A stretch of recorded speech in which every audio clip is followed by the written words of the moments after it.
εκπαιδεύτρια σε ένα πρόγραμμα κατάρτισης ανέργων. Στα πλαίσια του προγράμματος, μελετήσαμε, αναλύσαμε και συζητήσαμε το θέμα χρηματοδότησης των γιατρών, το λεγόμενο φακελάκι. Φακελάκι, μία από τις μάστιγες των νοσοκομείων.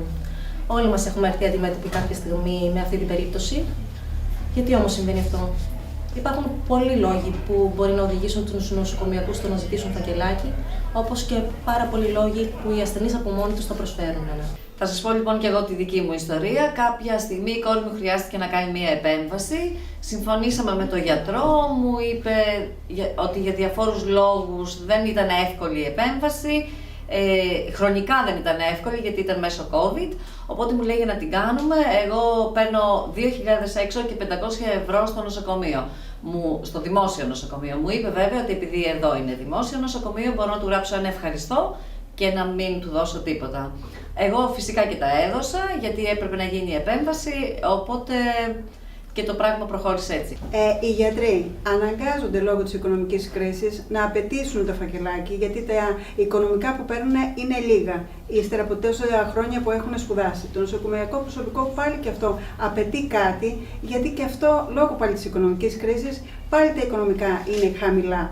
Και οπότε αναγκάζονται. Και έπειτα ο ασθενής τα δίνει για καλύτερη ασφάλεια. Άλλος ένας παράγοντας που οδηγεί στη λήψη του φακελάκι που λέμε είναι οι κακές συνθήκες εργασίας. Οι άνθρωποι στα νοσοκομεία δουλεύουν σε ανθυγιεινά περιβάλλοντα, μπορεί να νομίζετε όλοι ότι είναι καθαρά και αποστηρωμένα, αλλά συνήθως δεν είναι τόσο αποστηρωμένα. Χρειάζεται πολλές φορές να φέρουν πράγματα από το σπίτι τους, όπως οι στολές που φοράνε. Άλλος ένας λόγος που οι ασθενείς δίνουν φακελάκι είναι γιατί υπάρχει μια προπαγάνδα από τα μέσα μαζικής ενημέρωσης. Τι σημαίνει αυτό?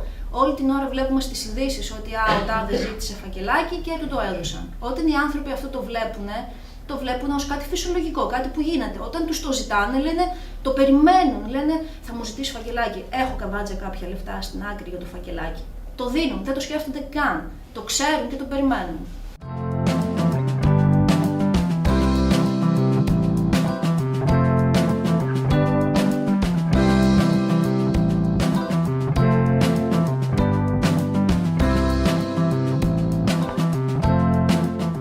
Το φακελάκι της πιο πολλές φορές όμως δεν λύνει τα προβλήματα. Δημιουργεί όμως πολύ περισσότερα. Εγώ θα σας πω την ιστορία μου που δεν έδωσα φακελάκι. Πριν αρκετά χρόνια χρειάστηκε να νοσηλευτώ για να γεννήσω σε νοσοκομείο.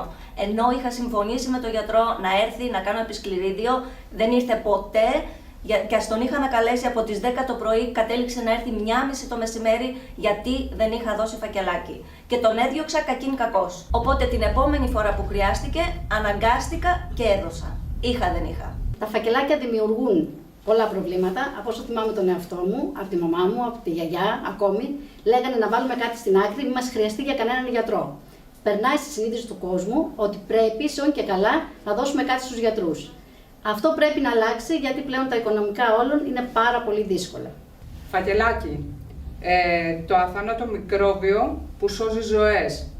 Ο χρηματισμός του ιατρικού προσωπικού σε δημόσια νοσοκομεία είναι παράνομος και διώκεται ποινικά.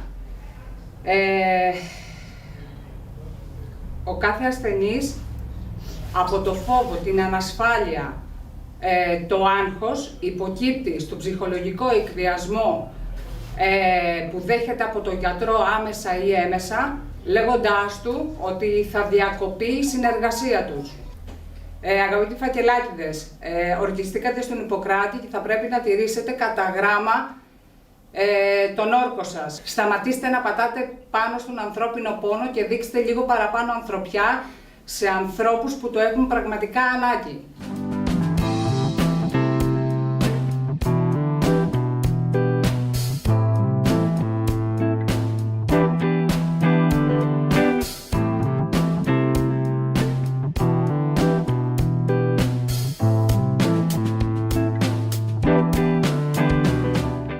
Τι πρέπει να κάνουμε όμως σαν πολίτες και σαν κράτος για να χτυπήσουμε στη ρίζα το πρόβλημα του χρηματισμού, το λεγόμενο φακελάκι? Καταγγελίες των συμβάντων ώστε να μην ξανασυμβούν, αύξηση μισθών του προσωπικού και παράταξη της διαφοράς. Χρειάζεται πρόσληψη προσωπικού στα νοσοκομεία, κυρίως γιατρών και νοσηλευτών, να εξοπλιστούν με καλύτερα μηχανήματα τα νοσοκομεία και να γίνει μια αλλαγή στο σύστημα υγείας. Πρέπει να γίνεται έλεγχος και αξιολόγηση του προσωπικού, να γίνεται κατάρτιση προσωπικού με σεμινάρια και σίγουρα να γίνονται ψυχολογικά τεστ. Όχι στο μπακαλιαράκι!